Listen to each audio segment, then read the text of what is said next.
semuanya, selamat pagi, selamat beraktivitas, Tuhan Yesus memberkati. Anak-anak, hari ini berjumpa lagi bersama Ibu Guru tentunya pada channel YouTube kesayangan kita semua ya. Nah anak-anak, seperti biasa kita akan belajar tematik hari ini ya. Nah, seperti seperti apa yo?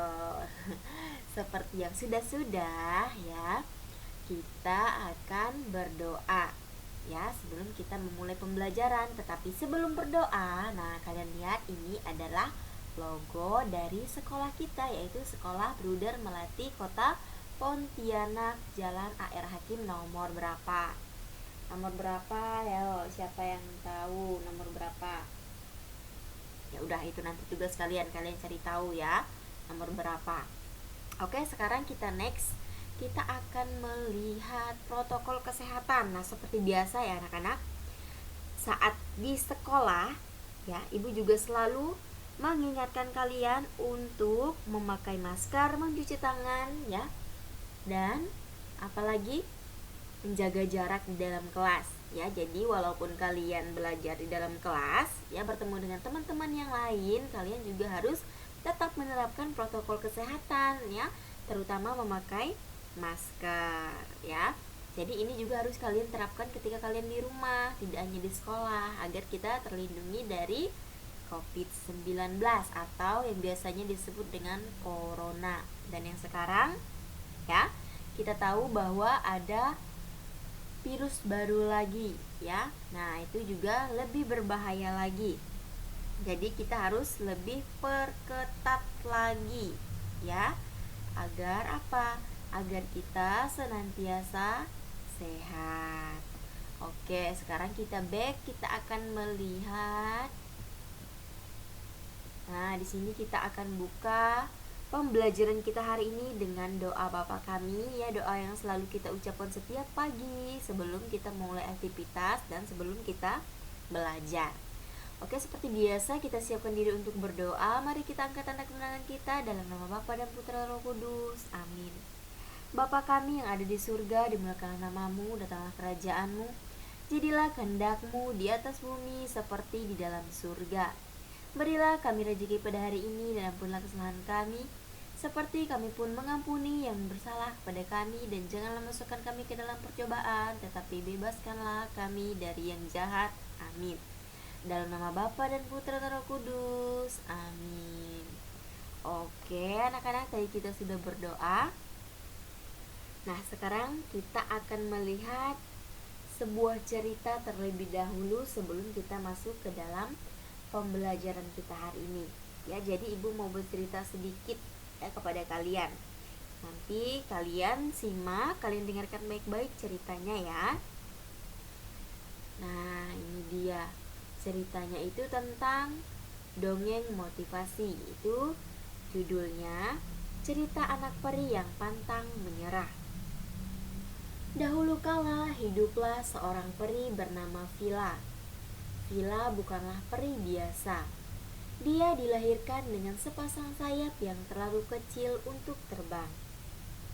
Jadi ketika Vila mendaftar ke sekolah terbang, dia tidak diterima.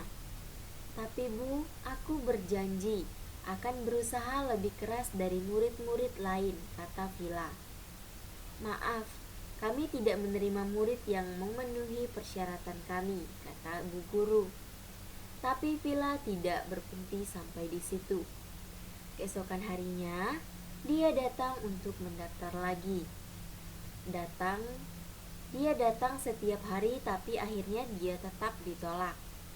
Peri-peri lain menertawakannya, tapi Vila tidak menyerah.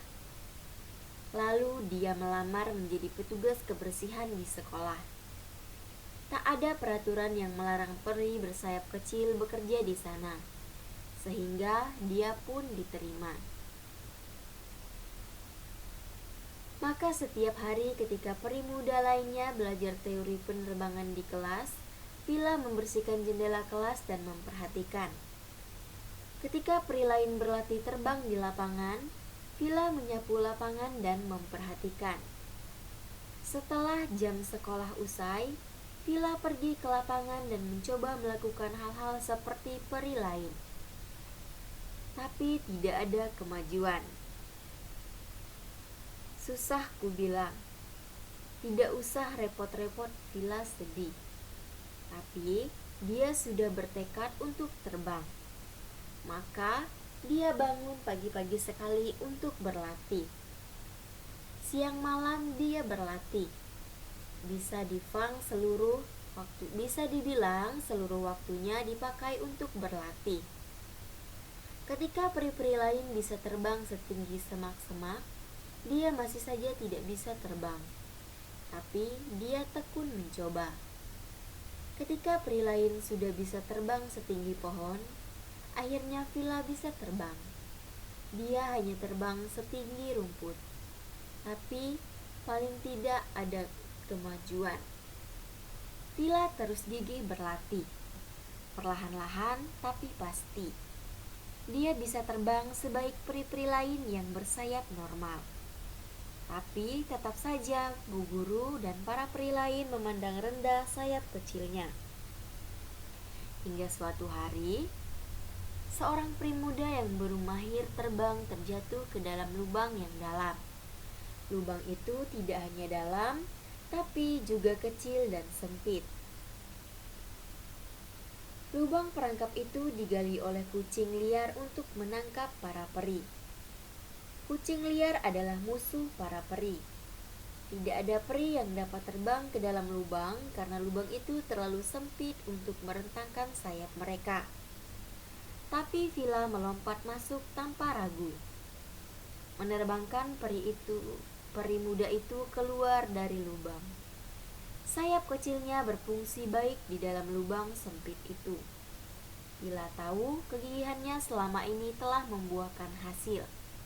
Sejak hari itu, tidak ada lagi yang menganggap remeh dirinya lagi. Nah, anak-anak, jadi tadi kita sudah mendengarkan cerita tentang peri yang punya semangat, ya. Nah, di sini kita tahu bahwa peri ini dia mempunyai sayap yang sangat kecil, ya, sehingga dia dipandang rendah oleh peri-peri lain karena dia berbeda. Tetapi walaupun dengan perbedaannya itu tadi, dia tidak mudah menyerah. Dia selalu berusaha sekuat tenaganya, ya. Dia tidak berputus asa, dia tetap berlatih sampai pada akhirnya dia bisa juga terbang seperti peri-peri yang lain dan menyelamatkan salah satu peri yang masuk ke dalam lubang. Nah, jadi anak-anak, di sini pesan moral dari dongeng motivasi tentang cerita anak peri pantang menyerah itu adalah di sini dia berusaha dengan gigih. Artinya terus mencoba meskipun usaha sebelumnya gagal. Pantang menyerah, berjuang mengatasi segala rintangan untuk meraih mimpi yang ingin ia capai atau cita-cita yang ingin ia capai. Ya, jadi kalian juga bisa seperti anak peri ini tadi, ya. Ketika kalian gagal, kalian bangkit, kalian coba lagi. Ketika gagal, kalian jatuh, kalian bangkit, kalian coba lagi dan coba lagi. Ya, sampai kalian mendapatkan keberhasilan. Sampai kalian tidak mendapatkan kata gagal itu lagi. Ingat, untuk menjadi orang pintar harus belajar. Ya, tidak ada orang pintar yang tidak belajar. Ya, ingat, di mana ada kemauan di situ ada jalan. Ya, di mana kita bisa berusaha, maka kita akan mendapatkan hasil yang kita inginkan. Jadi, kalau kita ingin menjadi pintar, kemudian cita-cita kita ingin tercapai, ya kita harus belajar dengan rajin, dengan tekun, dengan giat. Ya. Ikuti semua peraturan, arahan yang diberikan oleh guru di dalam kelas. Ya. Itu bisa mempermudah kalian untuk mencapai cita-cita kalian di masa depan. Ya, pendidikan itu sangat penting. Jadi kalian harus selalu giat, semangat untuk belajar agar cita-cita kalian bisa kalian capai di masa depan.